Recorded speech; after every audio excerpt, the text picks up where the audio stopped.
આપણે બધા જાણીએ છીએ કે આપણી પાસે 70-80 વર્ષનું જીવન છે, 5-10 plus minus with the grace of God.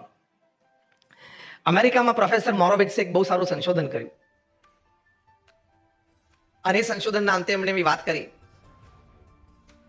કે if at all we want to put the cost of this human body, that to a lifeless one,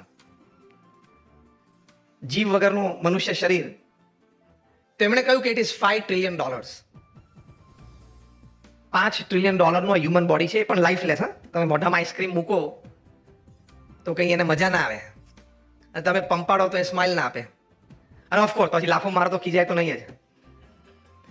A lifeless human body, if you want to make in a laboratory, if at all it is possible someday, it would cost $5 trillion. So if you live for 100 years upon this earth, your every second is 5 crore rupees. તમારી દર second 5 કરોડની છે. એટલે કેટલી કિંમતી વાત આપણી પાસે છે એ પહેલા આપણે જાણપણામાં લાવવા. એક સામાન્ય ગેજેટ પણ આપણે ખરીદીએ છીએ તેની સાથે એક યુઝર્સ મેન્યુઅલ આવે છે ને, કે ભાઈ આ કેવી રીતે ઉપયોગ કરવો.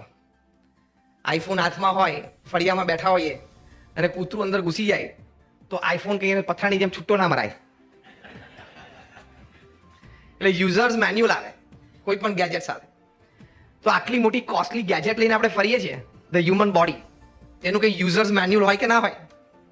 એનું પણ યુઝર મેન્યુઅલ છે, જે આપણા વેદ છે, ઉપનિષદ છે, મનુસ્મૃતિ છે, શ્રીમદ ભગવદ્ ગીતા છે, એનું યુઝર્સ મેન્યુઅલ છે. એ નાનપણથી છોકરાઓને ખ્યાલમાં આવે એટલે હવે 6થા ધોરણથી શ્રીમદ ભગવદ્ ગીતાના પાઠ શરૂ થશે.